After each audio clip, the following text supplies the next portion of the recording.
My name is Roseanne Davidson. My role at the Heritage Society is I'm the Executive Director and have been with the Society for 15 years. We operate the Heritage Village and the Heritage Shipyard. In my 15 years at the Heritage Society, we've survived flooding and the wildfires of 2016. In the 2013 flood, we experienced a significant amount of damage. Everything from our exhibits to large artifacts as well as small artifacts, and our machinery out on the site were severely damaged. And out of the 19 historical buildings that we have within the park, 13 of them received significant damage as well. Knowing that the waters were coming in, our team realized that we have to, I want to say the word kick in, to our disaster plan. And so we decided that we needed to move fast, and when we did, we moved all the artifacts to higher ground in our archives as well. And about 7:30 that morning, I made my way to the classroom, the Presbyterian Church, where we also house our artifacts and our archives. So we moved everything up as high as we could get and emptied bottom drawers, but then we realized, oh, that might not be enough. And so I don't even know where the front end loader came from, but we started putting the boxes into the bucket of the loader and moving the archives out as much as we could. And then, of course, we had other volunteers that came in with their boat and did very much the same thing, went around the park and took out the smaller artifacts and archives and moved them up into higher ground. Our archives were all preserved because of that. The challenge was, of course, that we didn't have a lot of time. We had to work very quickly, as well as manpower was limited, and it was just amazing, an amazing time. As part of our collection, the large industrial machinery and heritage buildings required unique large-scale restoration. From our collection being anywhere from small artifacts to large artifacts that were damaged within our site, we also have these beautiful historical buildings that were badly damaged. So out of the 1913 were badly damaged, and we knew that we needed to find specific knowledgeable professionals that could come in and help us. We got a call from the local society to do some restoration work on specifically the Catholic mission at the time. And so we came up and did an initial assessment, used resistographs to test the wood, see what was rotten, what wasn't, and took took pictures that could create a 3D model of the building so that we could specify what needed to be repaired on it. Took all that information back to the shop and produced drawings and specifications so that we could plan the work. Eventually we came back to the site and dismantled the building entirely. Tagged every piece, put a number to it, and carefully stacked it and shipped back to Vancouver Island where we could repair it. After that, they reclaimed the site and put a new foundation in. We re-erected the building completely in the shop, repairing it from historical photographs and the information we had gathered, replacing the bottom rounds that were rotted out. Most of the log was salvageable, so we would cut the rotten pieces off and put scarf joints on and replace only the bits that were rotten, trying to save as much of the fabric of the building as we could. Once it was finished in our shop, we'd re-tag everything, put it on a truck, ship it back up here, and re-erect it as you see it now.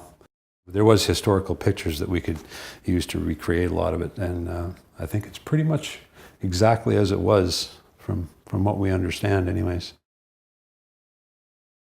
The contractors are very, very careful and we're always concerning and including us in their work, and actually we learned a lot just from them as to how the structures breathe and what we need to use moving forward once they're restored, the maintenance of them. The large machinery that we had restored was, well, prior to flood they were in poor condition, but then during the flood they even deteriorated more. So we had quite a challenge of finding someone that knew how to restore the large artifacts. Especially on this tractor, all up inside the gears and the workings, was completely coated with bitumen. So we've taken all that off. We started with very rudimentary tools, literally sticks, and anything to just push off the chunks and to just brush away the accumulated silt from the flood as well.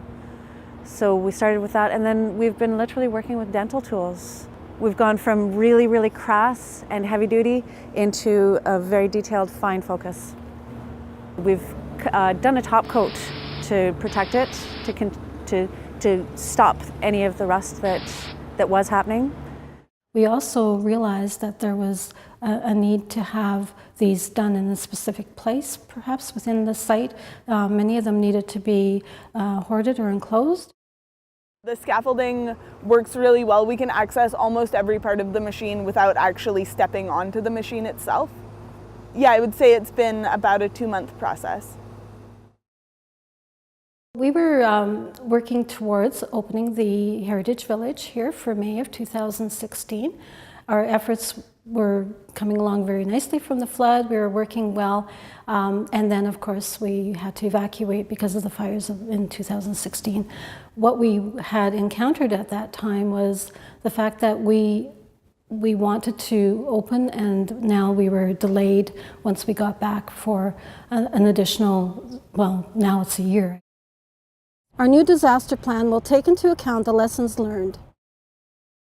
I realized what we had learned from this process was that we needed to find and be prepared to have storage for the artifacts should we have to deal with this again, and that in our city is a difficult thing. So currently we're working with our disaster plan. We have in the past had what I felt was a very good plan, but who knows what the forces of nature will bring. So we have actually updated our flood mitigation here at the park, so that has all been incorporated into our master plan. We do have, because of the fires of 2016, we do have obviously some work to do on that. We went through the process of actually working with the municipality to determine how we were going to flood mitigate the site. What we did was we had constant meetings with the municipality, but also determined that we need to raise the land, because we're in a very low-lying area, raise the land, and also some of our buildings have received foundations that are higher than they were before, but also at the level of what the flood mitigation plan is for this area. We also had some a berm built to accommodate any waters that could come in. In terms of the drainage on this land, we have created a storm pond, and this storm pond will collect any excess waters that will come onto the site, and from there it will be streamed out onto a pipe that the community has, or the municipality has just installed about 3 or 4 weeks ago. So we're set. We feel like we're very secure in terms of any future flooding here. The site itself did receive great impact from the flood in 2013. What we went through the fires of 2016 was, in my opinion, much greater. There was a great deal of stress for the staff, just having to leave the city and everything that they had behind. Even today, I still see evidence of how much stress they were really under.